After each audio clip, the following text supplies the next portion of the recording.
The day my HOA president called my rain barrels a public health emergency, I was standing in my garden with dirt under my nails and tomato leaves on my shirt. And I remember thinking of all the ridiculous ways a man could end up in a neighborhood war. This had to be in the top 5. She stood there at the edge of my lawn like she'd just caught me burying toxic waste instead of pulling weeds, floral blouse arms crossed face tight with the kind of confidence only deeply wrong people seem to have.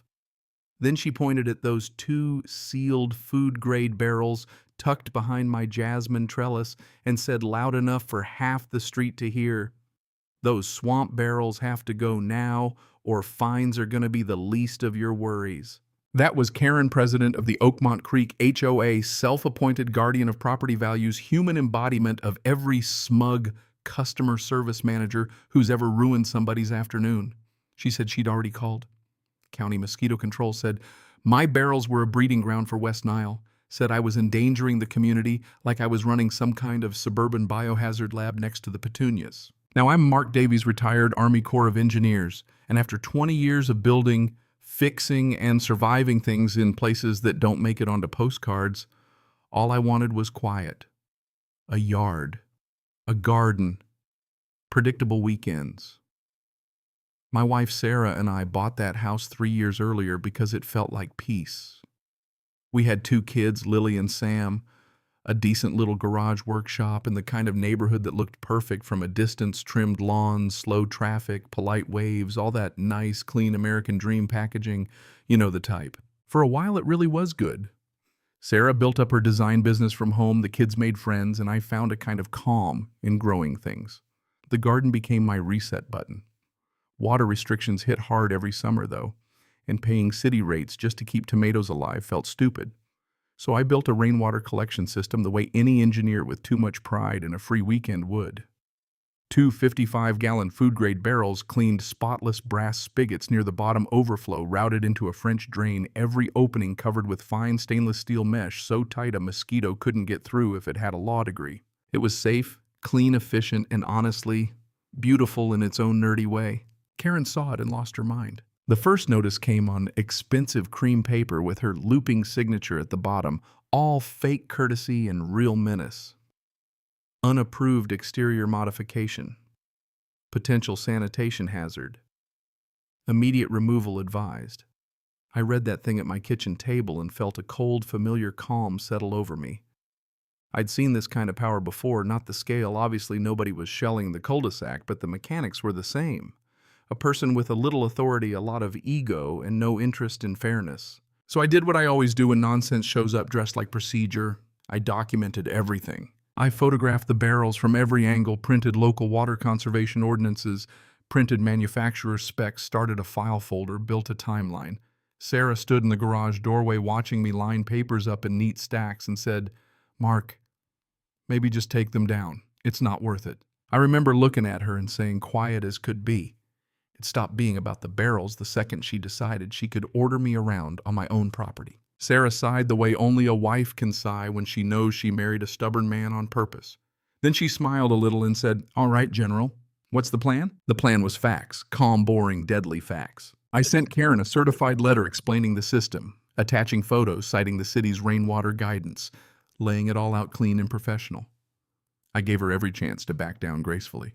Karen did not do graceful. 2 days later, she marched onto my lawn and announced like she was calling in an airstrike that mosquito control was on the way. She wanted a public humiliation, wanted the neighborhood watching when the government showed up to prove she was right. And that right there was her first big mistake, because when you call in an expert, you'd better pray the expert agrees with you. The county truck rolled up slow enough for curtains to start twitching all over the street. Neighbors drifted outside, pretending to get mail, inspect hedges, breathe fresh air, whatever excuse they needed. Karen stood there on the sidewalk in full HOA glory, smug as a queen, waiting for the executioner. Out stepped Officer Dave Miller, khaki uniform, clipboard, tired eyes, the look of a man who'd seen every mosquito-related overreaction a suburb could invent. Karen rushed him before he'd even shut the truck door, pouring syrup all over her voice, introducing herself as HOA president, calling my property a danger to public health. Dave listened, nodded once, then turned to me. I shook his hand, walked him over, and gave him the system specs like I was briefing a colonel.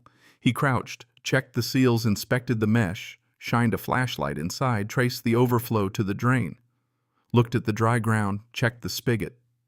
He took his time too, which made Karen visibly itch. Finally, she snapped, "Well, isn't it a violation?" Dave stood up, clicked his pen, and said, "Flat as a board, ma'am, with all due respect, you have no idea what you're talking about." I swear to you, the whole street went spiritually silent. Karen blinked like somebody had slapped her with a fish. Dave didn't even raise his voice. He just explained that stagnant water meant exposed open water where mosquitoes could breed, and what I had was a sealed containment system done better than most professional installs he'd seen. Then he said the line that really killed her. "Frankly, this setup is more responsible than a lot of things I see around here." He closed the complaint on the spot. Karen had staged a public execution and somehow ended up as the entertainment. I wish I could tell you she learned something. She did not. People like that don't take embarrassment as correction. They take it as injury. 48 hours later, another letter hit my mailbox. Formal violation, $100 fine, $25 a day after that. Her new angle was architectural approval. Suddenly, the barrels weren't a health risk anymore. Now they were unapproved semi-permanent exterior structures. That was when the fight changed. I spent half the night reading the HOA bylaws like a man decoding enemy radio traffic, and around 2 in the morning, I found it. Section 9.02, Water Conservation. The association explicitly encouraged rainwater collection systems. Better yet, installations primarily intended for water conservation were exempt from formal architectural review as long as they didn't alter the house itself. My barrels were exempt. Karen either hadn't read that section or figured nobody else would. So I sent another certified letter, this one sharper, citing the exemption word for word, demanding the fine be rescinded. Instead of backing off, she doubled down. Sent another threat. Claimed my barrels were too large to count as minor. Said the fines were still accumulating. Said legal action and a lien were next. Now here's where the story took a turn Karen never saw coming. I started talking to neighbors. George Henderson, 2 doors down, had lived there 30 years and had an army of garden gnomes his late wife used to love. Karen had fined him over one of them. A young couple had been hit over a basketball hoop. A mother got written up because her toddler's slide could be seen from the street. A woman had to repaint her front door because Karen didn't like the shade of blue. And every story sounded the same: vague rule, aggressive letter, escalating fines, fear, exhaustion, surrender. So George and I started collecting everything. Letters, dates, photos, receipts. Sarah helped me build a private community group online, and once people realized they weren't alone, the whole thing cracked open. It wasn't one barrel fight anymore. It was a pattern, a machine. Karen had spent years bullying people one by one because isolated people are easier to control than united ones. Then I called Ben Carter, an old army buddy turned civil litigator, the kind of lawyer who sounds cheerful right up until he starts dismantling your life on letterhead. I sent him the full file. He called me that night and said, almost laughing, "Mark, this woman is a lawsuit with a haircut." Ben wrote the response Karen deserved. Not to her alone, but to the full HOA board by name. He cited the water conservation exemption, accused the board of selective enforcement and harassment, referenced multiple resident complaints. And this was the part that made angels sing, pointed out a bylaw requiring the HOA to cover homeowner legal fees if they initiated action and lost. Then he offered peace, on our terms. Rescind the fines, confirm my system was compliant, review past enforcement actions. 2 days later, Frank, the HOA treasurer, called me sounding like a man who just discovered a live grenade in his sock drawer. There was a board meeting next Tuesday, he said. My case had been added to the agenda. It might be helpful if I attended. Helpful. Man, I almost admired that word choice. So we packed the room. What was usually 6 sleepy retirees and a stale coffee pot turned into 50 angry homeowners with binders, photos, violation letters, canceled checks, and years of pent-up resentment. Karen walked in, saw the crowd, and for the first time looked like somebody had moved her furniture. She tried to frame it as my non-compliance issue. I got up, walked to the podium, laid my binder down hard enough to echo, and said, "Karen is right about one thing. This started with me. But it stopped being about me a long time ago." Then I walked the room through every step. The barrels, the county inspection, the bylaw exemption, the invalid fines, Ben's letter, the threat of legal fees, calm, organized, surgical. And then George stood up. Then the woman with the blue door. Then the couple with the basketball hoop. Then the mother with the toddler slide. One after another, neighbors got to their feet and told the truth. Karen had spent years making sure nobody heard in the same room. Frank looked sick. Mary, the retired teacher on the board, looked ashamed. Karen kept trying to interrupt, but it was over. The room had turned. She wasn't presiding anymore. She was exposed. Then I made the move that changed everything. I asked for an independent audit. Not just of fines, of financial activity 2 years back. That hit the room like lightning. Karen exploded, called it an ambush, called it a personal attack, started shouting about property values and order and authority, but nobody was buying what she was selling anymore. Frank and Mary voted to table the lien action and approve the audit. Karen stormed out in a fury so pure it almost had weight. And then the twist came. 2 weeks later, the audit report landed, and buddy, it was not about my rain barrels anymore. There were undocumented administrative reimbursements paid straight to Karen. HOA, credit card charges for dinners nobody had authorized. And best of all, the landscaping contract, overpriced by nearly 30%, worse service than before, awarded without competitive bids to a company owned by Karen's first cousin.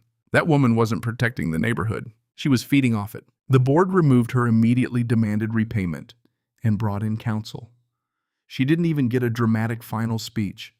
Just paperwork signatures and the slow, beautiful sound of her own little empire collapsing under the weight of records she thought nobody would ever check. A month later, I saw the moving truck in her driveway. I was out back by the garden, watering tomatoes with rainwater she'd once tried to criminalize.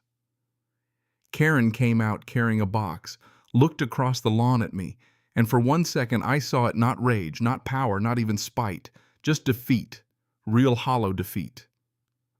She loaded the box, got in her car, and drove away without a word. That was the most satisfying part, honestly. No screaming, no grand showdown, just karma in sensible shoes. The new board changed everything. Rules got rewritten in plain English. Fines required more than one person's approval. Residents had to be approached like neighbors before anybody got a violation letter. George got elected to the board, which felt right in a way I can't fully explain.